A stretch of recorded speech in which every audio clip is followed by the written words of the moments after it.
छुट्टी जब की भाई नानक नाम तेरे माने सर्वदा भला।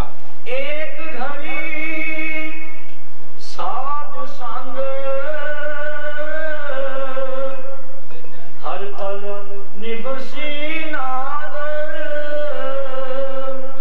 मिलिया हर प्रभ ठाकुर जियो शब्द जपिया अंतर उपजे प्रकाश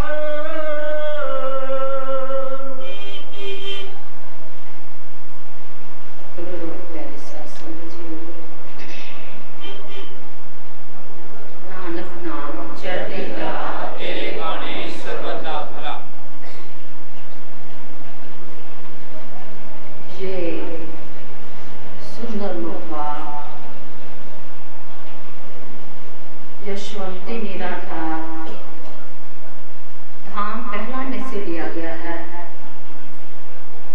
जिसकी रचना हजूर महाराज दर्शन दास जी ने की है। साहिब आज के इस फरमान में हमें उस परमपिता परमात्मा की महानता, उसकी कृपा, उसकी रहमत की बागत, उस परमात्मा के घर का संदेश दे रहे हैं।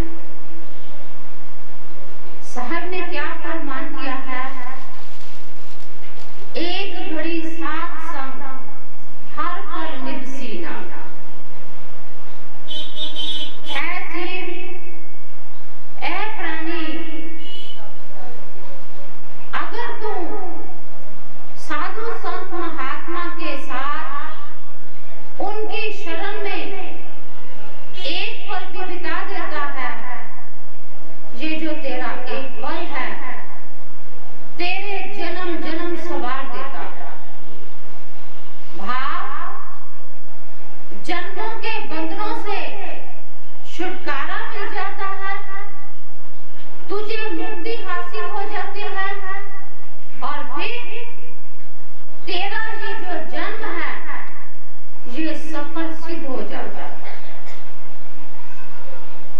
हजूर ने बड़े ही प्यार के साथ हमें उस परमात्मा के घर का संदेश दिया कि संगत तो हम सभी करते हैं, जैसे कि अपने घर परिवार की, इस समाज की, औसियों पड़ोसियों की। जैसे जैसे हमारा जो पारिवारिक संबंध है या सामाजिक संबंध है वो बढ़ता चला जाता है, हमारी जो संगत भाव की उठना बैठना वैसा ही बढ़ता चला जाता है। ये जो प्राणी है ये मोह माया से बंधा हुआ है, और जो मोह माया है वो इस संसार की एक प्रकार की जकड़न है। तो जैसे जैसे मोह माया में बनता चले गया वैसे वैसे उसके जो संबंध हैं वो भी बढ़ते चले जाते हैं। जीव ने अपने घर परिवार से निकलकर अपने यारों के साथ, रिश्तेदारों के साथ संबंध बढ़ाए। उन संबंधों में अगर कोई मनमुख है, मनमुखी विचारधारा से जुड़ा हुआ है, तो वो सबसे पहले आज घर में कोई जश्न है, आज घर में कोई खुशी का माहौल है, चलो भाई शराब कबाब में चलते हैं। वो शराबें पी करके, मीट अंडा शराब का सेवन करके उस खुशी का इजहार करते हैं, उस जश्न को मनाते हैं।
क्या करेगा?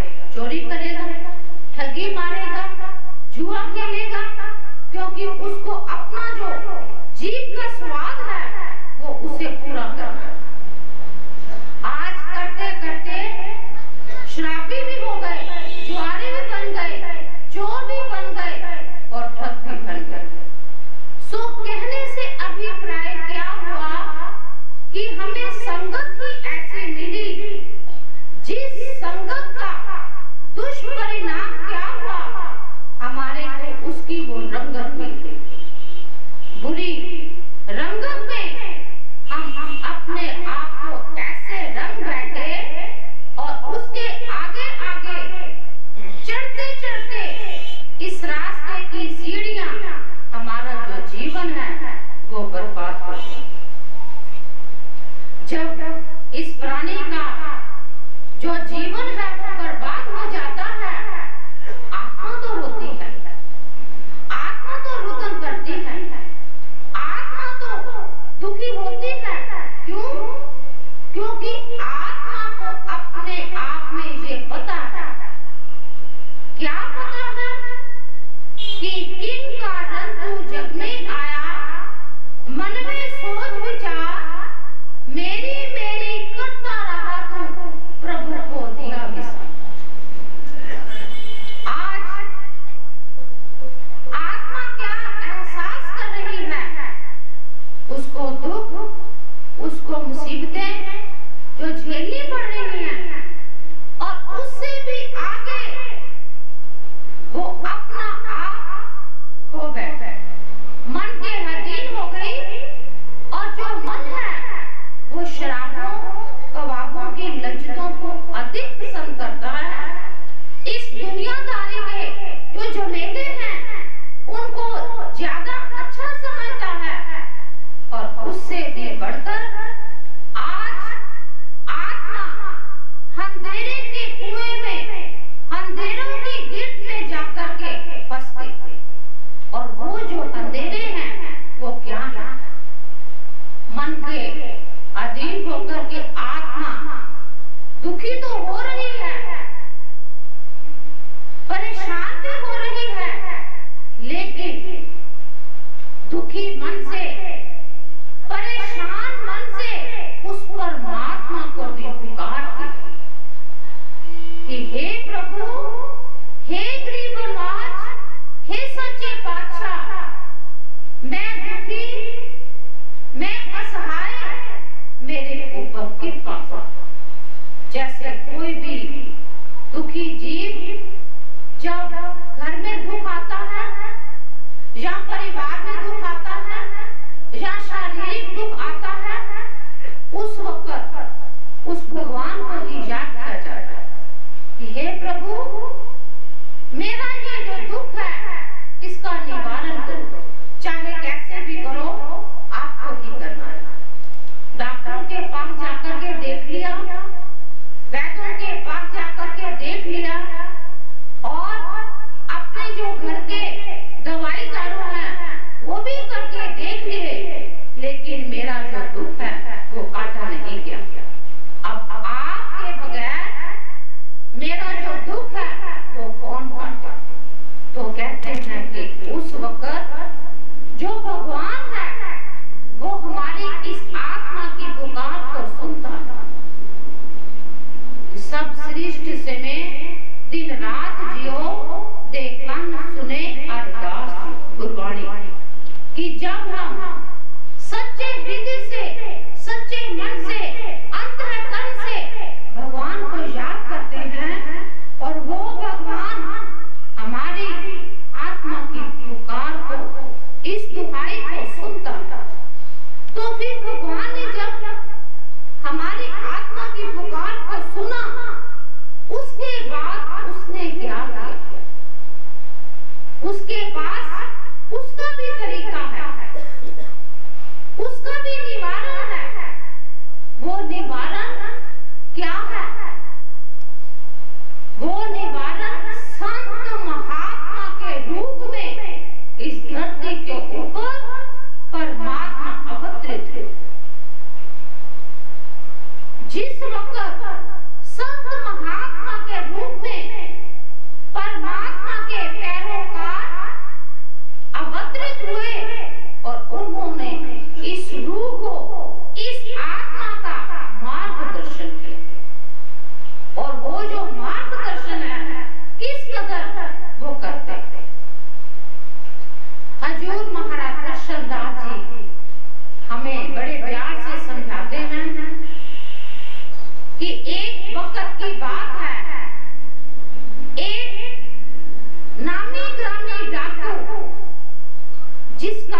अंत समय आ गया।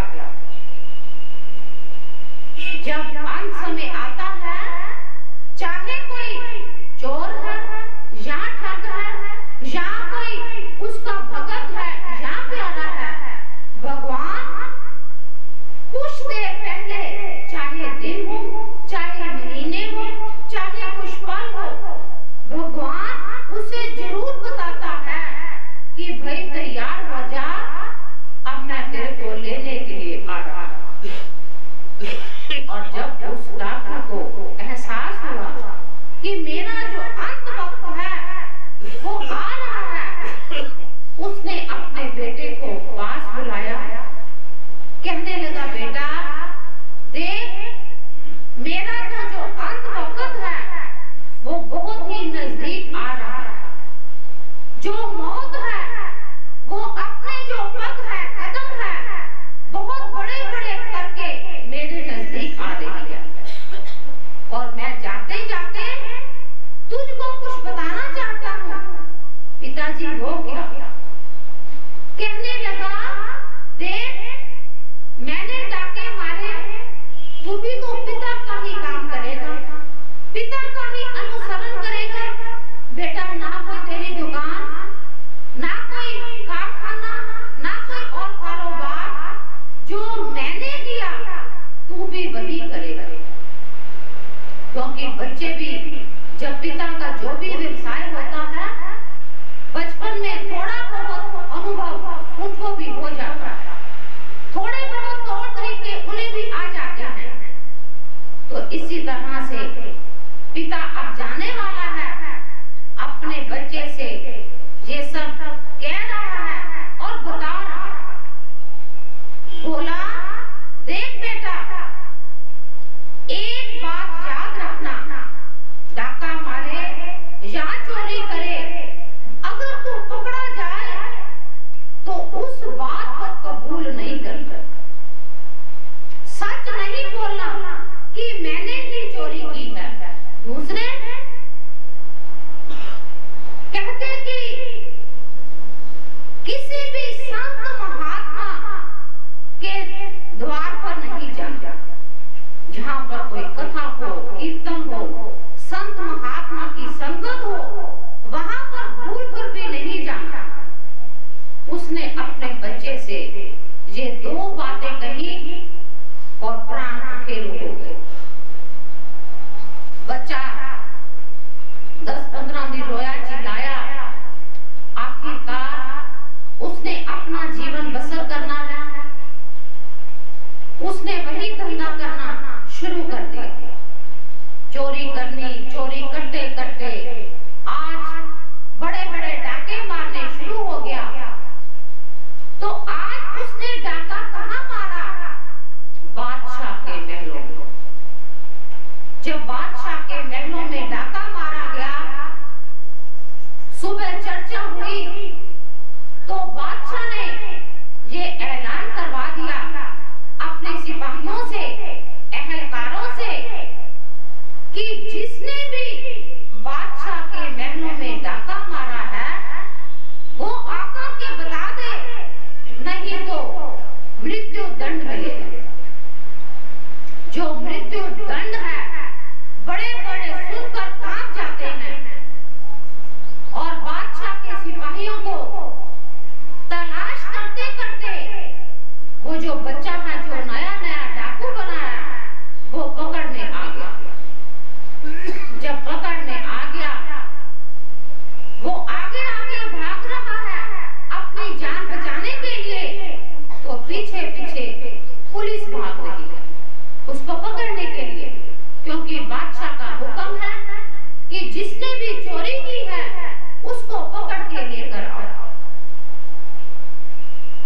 अब दौड़ते दौड़ते जो डाकू बच्चा है वो थक गया। अब जाए तो कहां जाए?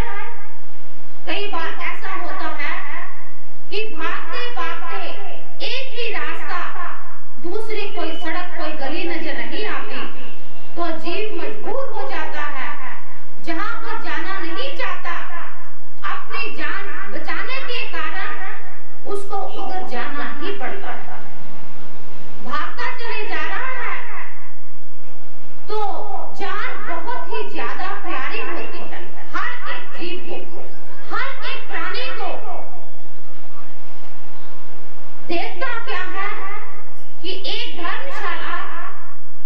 इसमें महात्मा जी कथा कर रहे हैं, कथा सुना रहे हैं और संगत बैठे हुए हैं।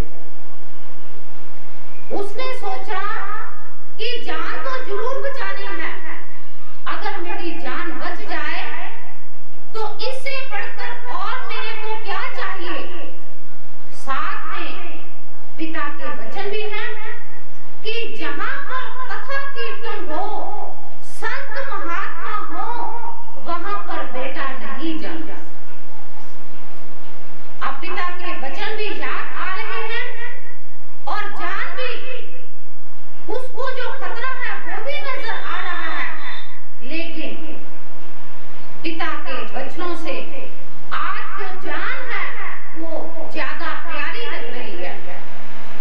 भागता भागता संगत में जाकर के बैठ गया और पिता के जो वचन थे उनको याद करता हुआ दोनों कानों में उसने बड़े जोर से उंगलियां दे दी कि पिता का वचन है कि कथा कीर्तन हो, उसको सुनना नहीं तो मैं अपने कानों में उंगली दे देता हूं। जब उंगली दी, उसके बावजूद भी थोड़ी सी आवाज कानों में पड़ गई और वो आवाज महात्मा जी की क्या थी कि देवी देवताओं के परछाई नहीं होती। और ये जो वचन कान में पड़ गए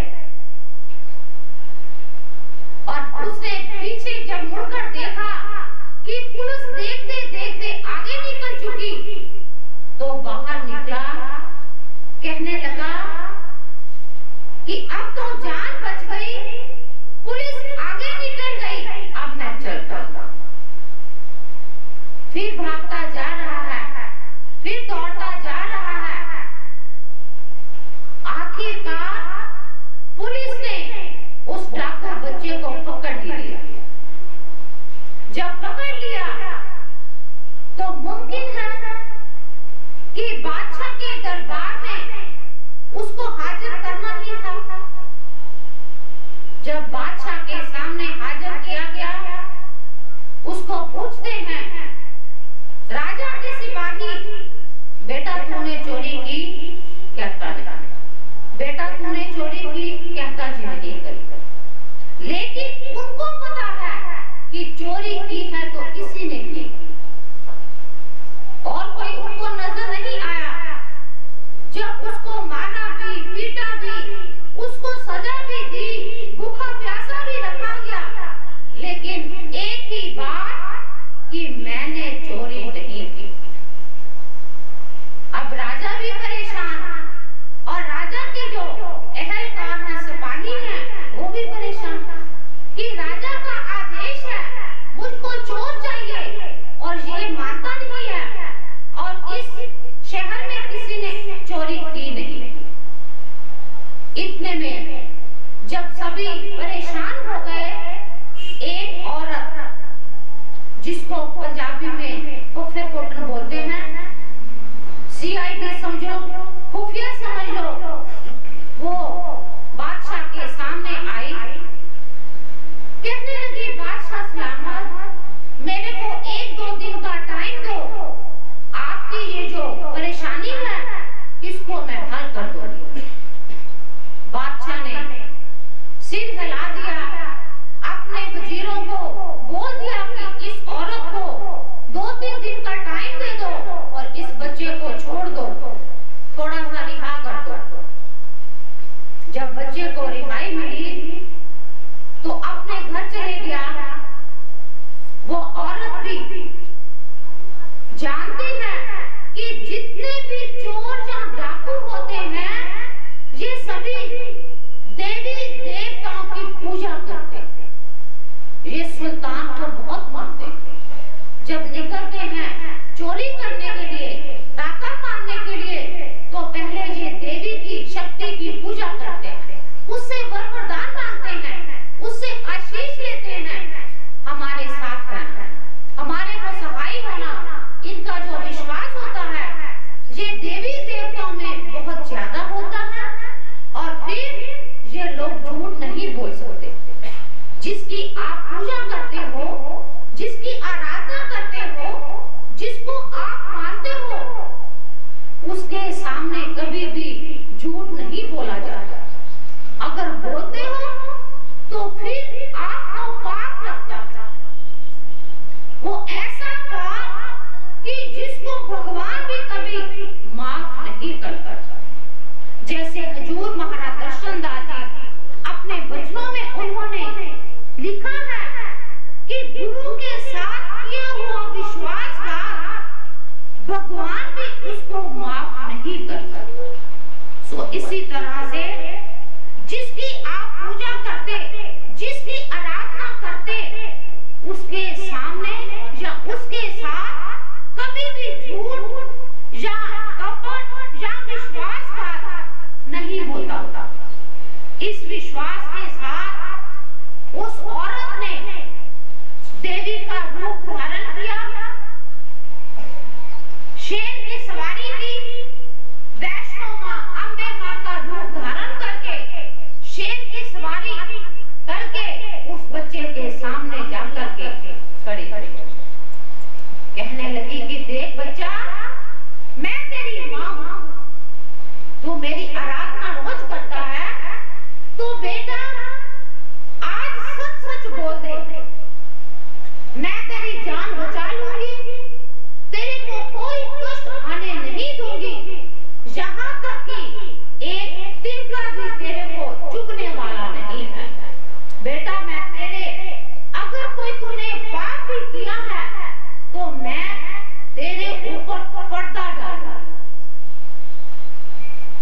उसका दिल जीतने के लिए बच्चे का उसने ये स्वांग रचा।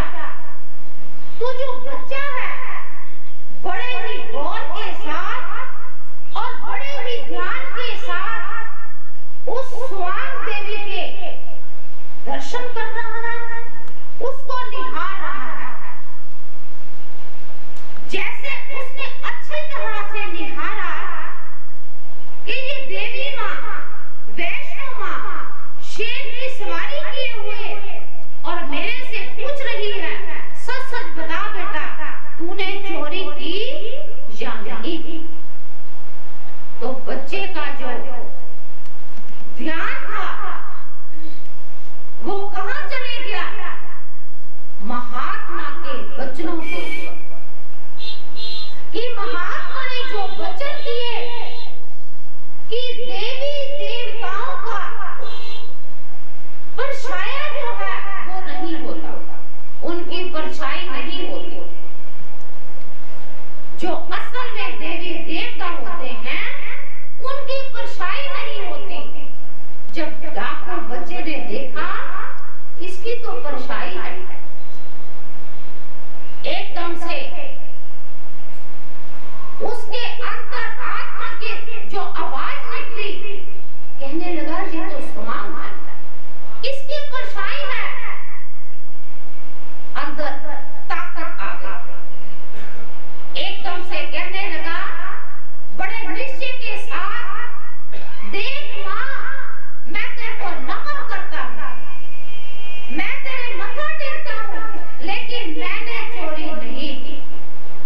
देख मां मैंने चोरी नहीं की, मैंने चोरी नहीं की। जब 3 बार बच्चे ने ये अपने शब्द दोहराए तो उस स्वांग बनी औरत जो कि वैष्णो मां का रूप बनी हुई थी, उसने सच समझा कि इस रूप के सामने ये झूठ नहीं बोल सकता,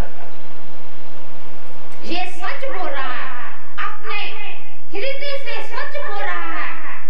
सच मानते हुए कहने लगी जा बेटा तेरे को माफ किया, तूने सचमुच चोरी नहीं की, मैं तेरे को माफ करती हूँ, जा भगवान तेरी सहायता करे। इतने वचन देती हुई वो औरत जिसने की स्वांग रचा हुआ था मां वैष्णो का, राजा के दरबार में हाजिर हुई, कहने लगी कि हे बादशाह सलामत, देख वो बच्चा निर्दोष है, वो जो डाकू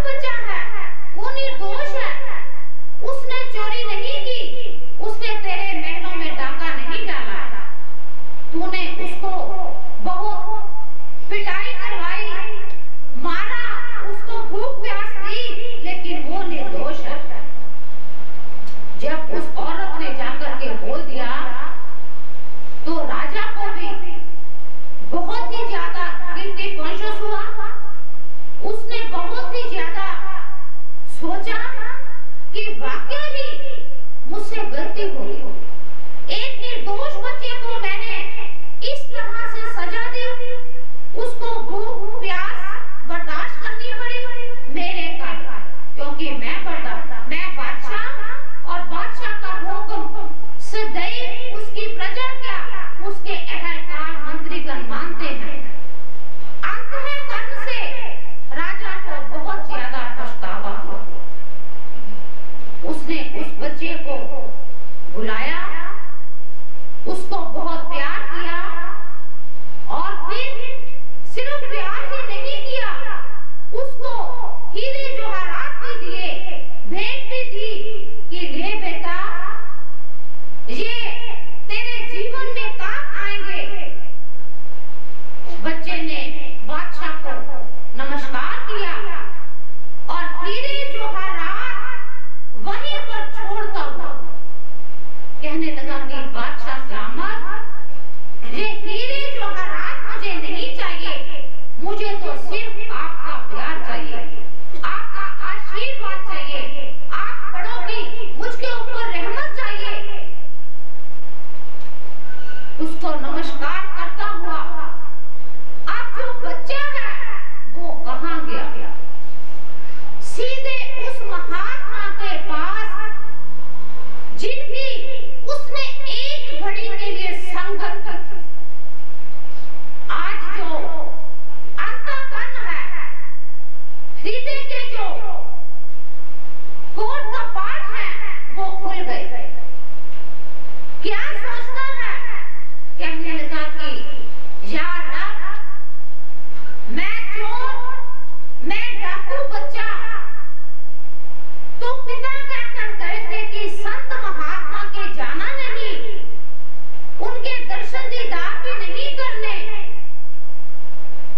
तो अगर आज मैं इनके दर्शन नहीं करता, इनका एक पल का जो मैंने संग किया उसने मेरी जान बचा दी।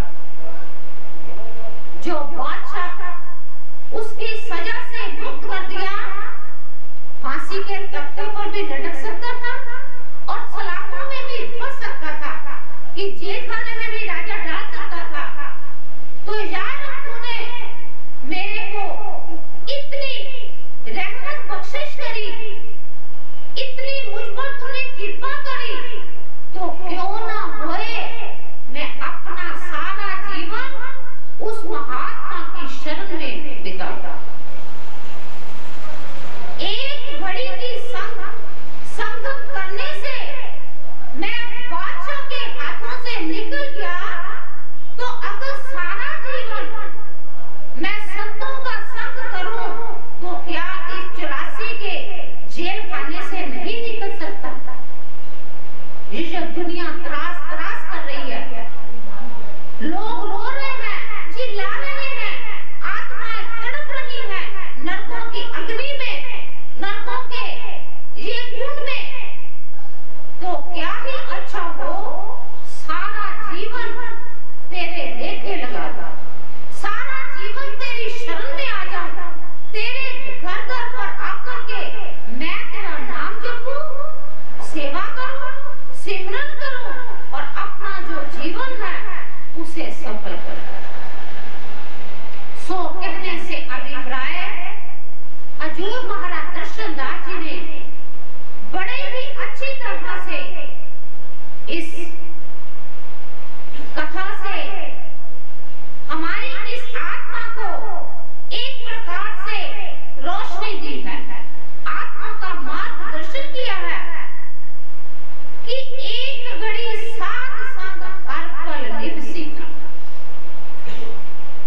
कि संतों का संग करने से हमारी आत्मा के जो जन्म जन्म के फंदे हैं, 84 लाख जिया जून का जो चक्कर है, जो जेल खाना है, उसमें से हमारे को सदा सदा के लिए मुक्ति मिल जाता।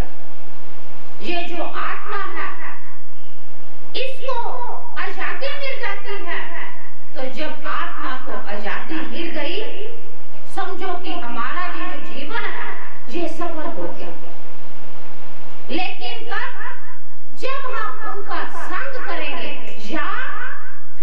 उनकी दया हो जाए, वो हमारे ऊपर तरस खाएं, वो अपनी रहमत की बौछार, अपनी कृपा, अपनी मेहर हमारे जीवों के ऊपर डाले, जैसे कि हजूर महाराज दर्शनदास जी ने इस धरती पर अवतरित हुए कि आप नारायण कलाधार में जग में भर रहे हो, निरंकार आकार ज्योत जगमंडल कर।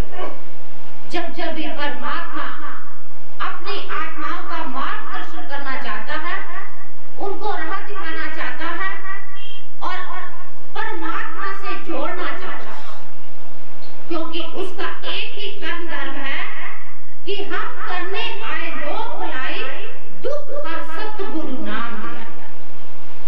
महापुरुष, पीर, पैगंबर, संत, महात्मा जब भी इस धरती पर अवतरित हुए, इस आत्मा की भलाई के लिए, इस आत्मा के कल्याण के लिए, इस आत्मा के उद्धार के लिए उन्होंने भगवान का नाम जपाया, राम राम का नाम जपाया, राम नाम का वनज व्यापार करवाया, जिसके लिए, जिसको करने के लिए हमारी आत्मा इस धरती पर आई। सो कहने से अभिप्राय महापुरुषों की दया चाहिए, उनको उनकी रहमत चाहिए। हजूर फिर हमारे को एक मिसाल देकर के समझाते हैं, ये जिज्ञासु जीव, उन्हीं के लिए भगवान बार बार धरती पर आता था। हजूर महाराज दर्शनदास जी फरमान किया करते थे, अमीरों के लिए नहीं, शहंशाहों के लिए नहीं, वो गरीबों के लिए धरती पर आता है कि नानक गरीब टैको द्वारे हर मेल लो बटिया। गरीबों का हम सफर बना वो परमात्मा महाराज दर्शनदास गरीबों को सीने से लगाया। तो गरीब कौन है, ये मत समझना कि हम गरीब हैं, कोई बुरेडी से आया तो वो गरीब है, कोई सहारनपुर से आया तो वो गरीब है, कोई पहाड़ों से आया तो वो गरीब है, तो दिल्ली वाले सोचे हम अमीर हैं। नहीं, गरीब कौन है, जिसकी अंतर आत्मा में भगवान के प्रति श्रद्धा, भगवान के प्रति प्यार है, उसकी याद है, उसके लिए शुक्राना है, वो गरीब है। उसको गरीब बोला जाता है जो भगवान का 24 घंटे 8 पहर नाम जपते हैं कि हे प्रभु, हे कृपा निधान, ऐसी कृपा करना मेरी इस रचना के ऊपर तेरा नाम रहे, तेरी याद रहे, तेरा शुक्राना रहे, मैं कहीं अहम में ना आऊं, मैं कहीं अहंकार में मत फंसूं, मुझको इन अंधेरों से दूर रख। उनके लिए भगवान आता है। ये हैं गरीब जिन्होंने चलते फिरते उठते बैठते परमात्मा का नाम जपते, उसके नाम के बगैर वो चलते नहीं, वो खाते नहीं, वो पीते नहीं, यहाँ तक कि वो सांस भी नहीं लेते। जब भी सांस लेते हैं अपने भगवान का नाम लेकर, अपने दर्शन का नाम लेकर के उठते हैं, उसके स्वरूप के दर्शन करके सोते हैं, उसके स्वरूप के दर्शन करके अर्जोई करके नतमस्तक होकर के, हे गरीबनवाज, आज सारा दिन तेरी याद में बिताया, ये पारिवारिक अपनी ड्यूटियां निभाते हुए, फर्ज निभाते हुए, हे प्रभु अगर कोई गलती हो गई तो मुझको माफ कर। ये जो दिन चढ़ा तेरी याद में बीता, तेरे नाम के सहारे ने बिताया, प्रभु तेरा शुक्राना है। मैं तेरा शुक्र करता, तेरा शुक्रगुजार हूँ कि तूने मेरे को ये सांस दिए। अब रात होने को जा रही है, इतनी कृपा करना, सपनों में भी आओ तो मुझे आप ही आओ, आप ही दर्शन देना, अपना ध्यान करवाना, और सुबह को जो उठना है प्रातः काल का 3:35 पर उठूं, आपका नाम जपूं, मैं सिमरन करूं, तो गरीबनवाज मेरे को उठा भी दे, सहाय होना, इतनी कृपा करना कि जो काल है नींद के रूप में आकर के मेरे को मेरे प्यारे किस तरह से जीते हैं, ये उसने रास्ता बताया, ये उसने हमारा मार्गदर्शन किया। सो हम क्या कहने जा रहे थे कि वो कृपा किस तरह करता कि मैं बन जाना राम की, तेरा नाम मुखर बार और उसने फिर सभी को तारना।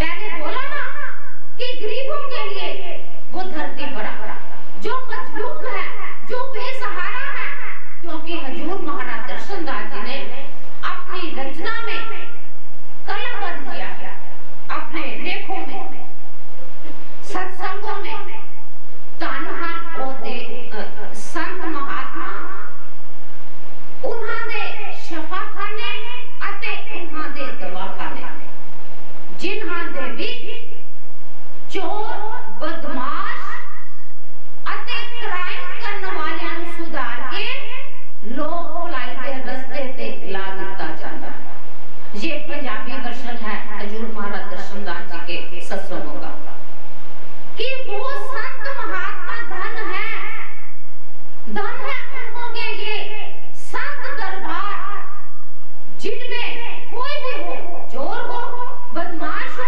डाकू हो या कोई क्राइम करने वाला हो, उनमें सुधार ला करके उनको लोक भलाई के रास्ते में लगा दिया जाता है। ये है उनकी कृपा, उनकी मेहर, उनकी रहमत। सो हम बताने जा रहे थे कि किस तरह से तारता है वो चोरों, डाका, बदमाशों, क्योंकि वो सभी उसके हैं।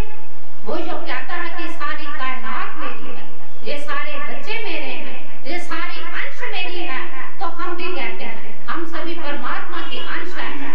तो उसकी नजरों में गुरुमुख भी उसके, मनमुख भी उसके, वो संत जन के जो सेवक है वो भी उसके, तो जो उसकी राह पर नहीं चलते वो भी उसके। वो नहीं कह सकता कि ये मेरा है, कर्म अलग अलग है लेकिन बच्चे तो उसके हैं, ये अंश तो उसकी है। वो अपने मुख से दो टुकड़े या दो हिस्से नहीं कर सकता, ये मेरे हैं, ये मेरे नहीं। वो कहता कि अगर तुमने बुरे कर्म किए, बुरी राहों पर चले, लेकिन उनके सुधारने के लिए भी मेरे पास एक रास्ता है, एक युक्ति है, वो मेरे पास ताकत है कि तुम्हारे को भी सुधार सकता हूं, बशर्ते कि आपको मुझे सुनना होगा और उसके ऊपर अमल करना होगा।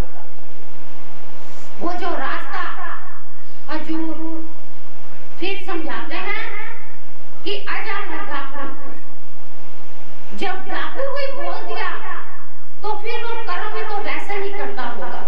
ये तो अपने आप अंडरस्टैंडिंग है कि उसने कर्म भी वैसे किए, खाना पीना, वेश्यागामी, सब तरह के बुरे कर्म उसने किए।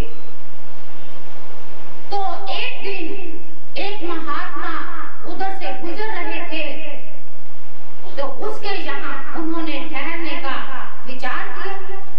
जैसे कभी कभी तरस आ जाता है उसको अपने जीवों पर, तो जब उधर से जा रहे तो उस डाकू ने, डाकुओं में ये फितरत होती है कि जो भी उनके द्वार पर कोई साधु सन्यासी आ जाए उसकी अच्छी तरह से सेवा करते हैं, दान दक्षिणा भी देंगे और उनको लंगर पानी भी अच्छी तरह से सिखाएंगे। तो जब महात्मा को उन्होंने अच्छी तरह से भोजन करवाया, अपने मन और चित्त से बहुत सेवा की, जब महात्मा जाने लगे तो उनके मन में विचार आया, दया उमड़ उठी, एक करुणा भाव जाग उठा, एक परोपकारी जो अंधा वेदना है वो जाग उठी। सोचने लगे कि इसके घर का हमने नमक खाया। कहते हैं कि संत महात्मा अगर किसी के घर का एक जल का गिलास भी पी लेते हैं वो भी बिठा नहीं जाने देते। लंगर तो बड़ी दूर की बात है, एक पानी का गिलास अगर उसकी घर की दहलीज या उसके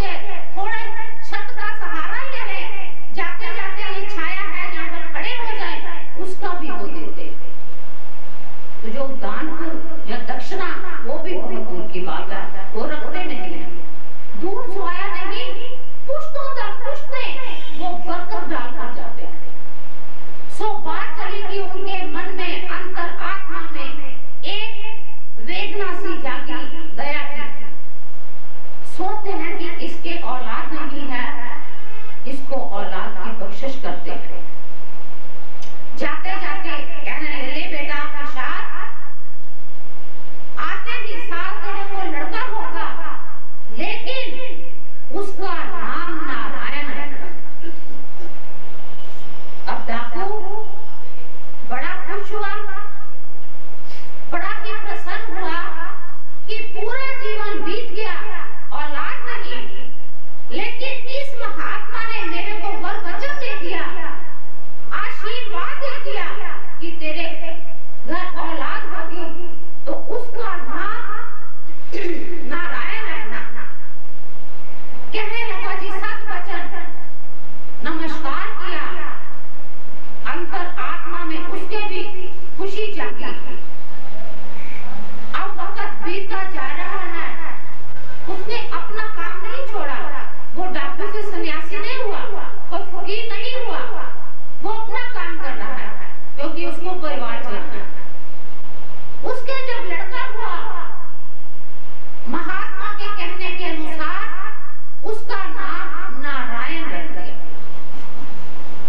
अब बुढ़ापे की औलाद है, बड़ी प्यारी है, बड़ा प्यार करता है उसको जी जान से ज्यादा चाहता है।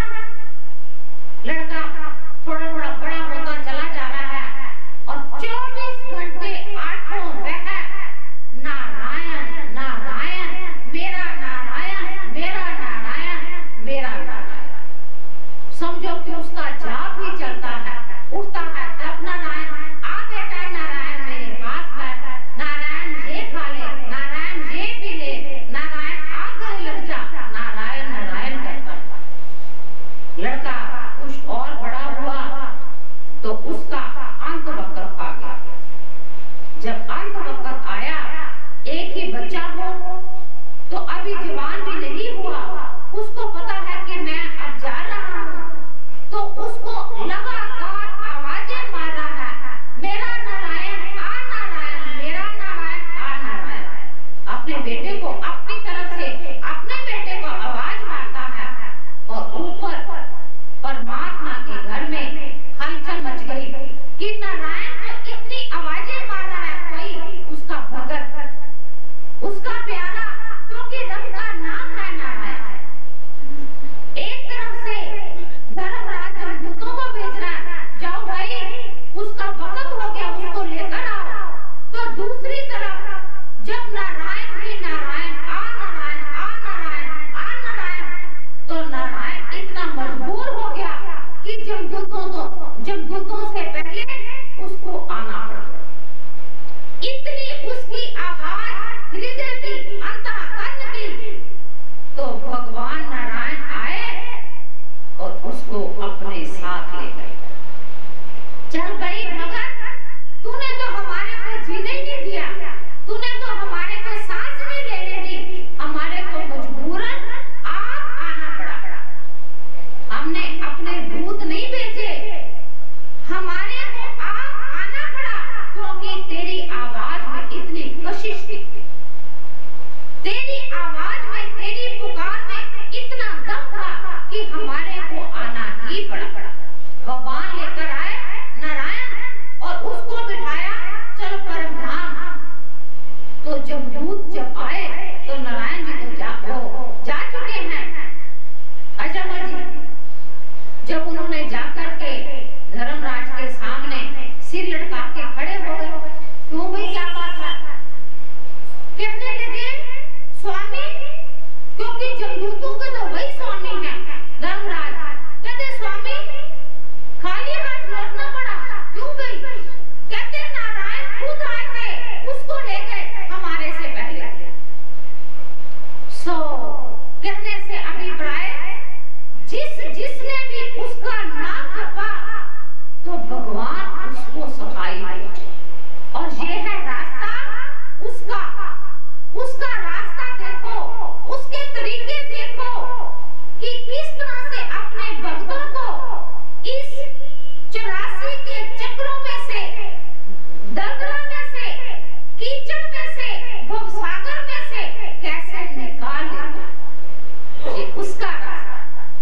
ये उसकी दया है, ये उसकी कृपा है। जैसे कि हजूर महाराज दर्शन दास जी क्या कहते हैं, कहते हैं कि मत्थे पर तिलक मेरी निशानी है, जिसके ऊपर सदैव मैं मेहरबान।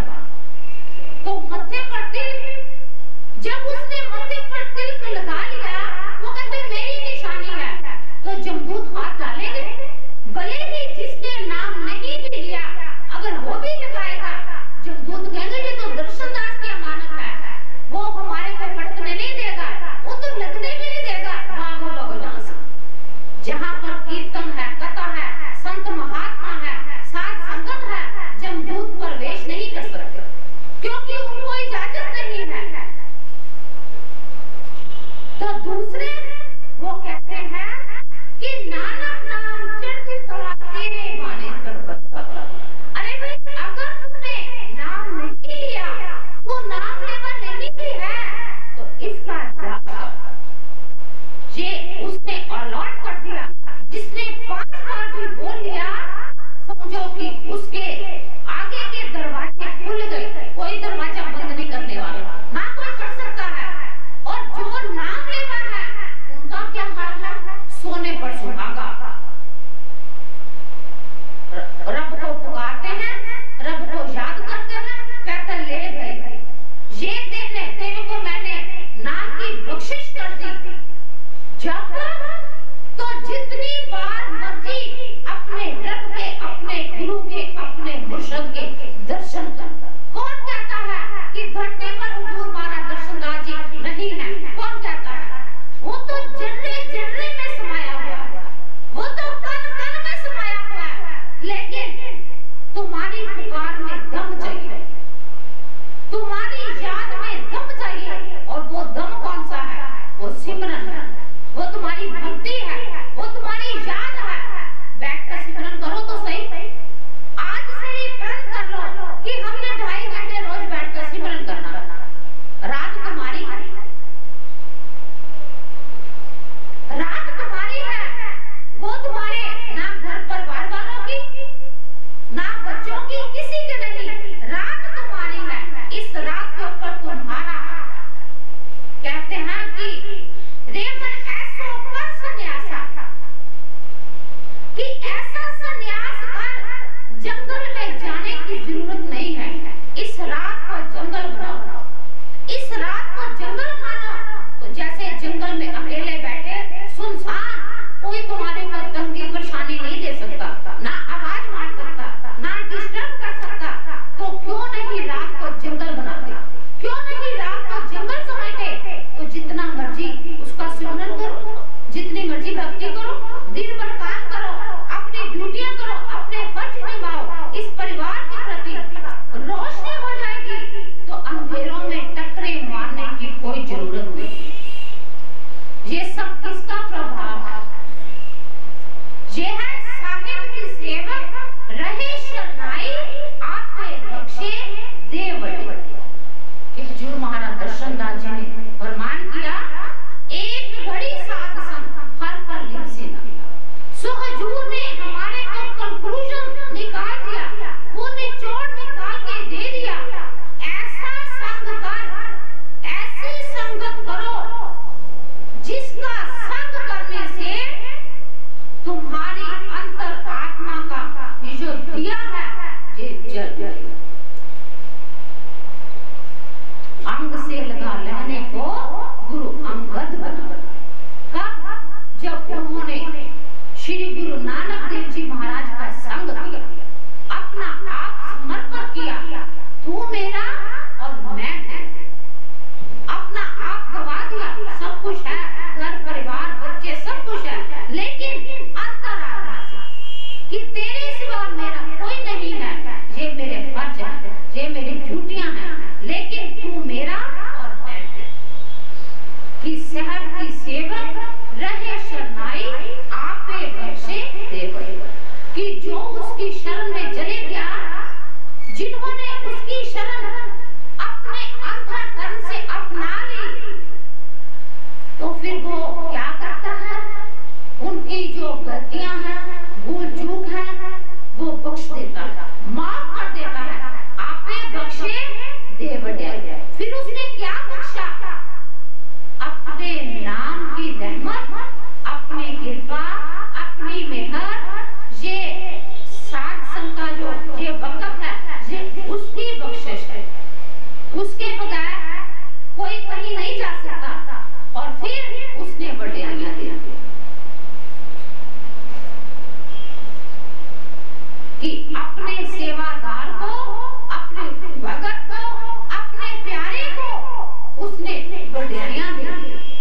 कृपा कर दी, महानता दे दी, रहमत कर दी।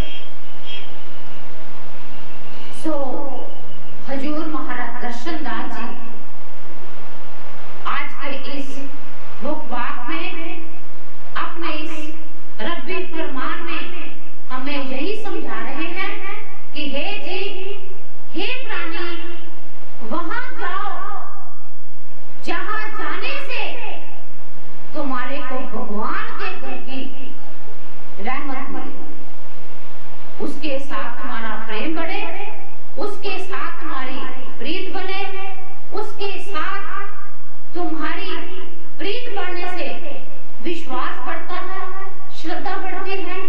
जब श्रद्धा और विश्वास बढ़ गए तो फिर क्या है कि राम कबीरा एक भयो को न सके बचा, कि ये जो अंश है भगवान की, परमात्मा की, ये जो समुद्र की बूंद है, समुद्र में जल गई, इस बूंद ने उसका संग कर लिया, तो संग करने से पूरे का पूरा समुद्र का बन गया। कौन कह सकता कि एक गिलास समुद्र में से जल निकाला था, बीच में डाल दिया तो गिलास कहाँ गया जाता, वो बराबर हो गया।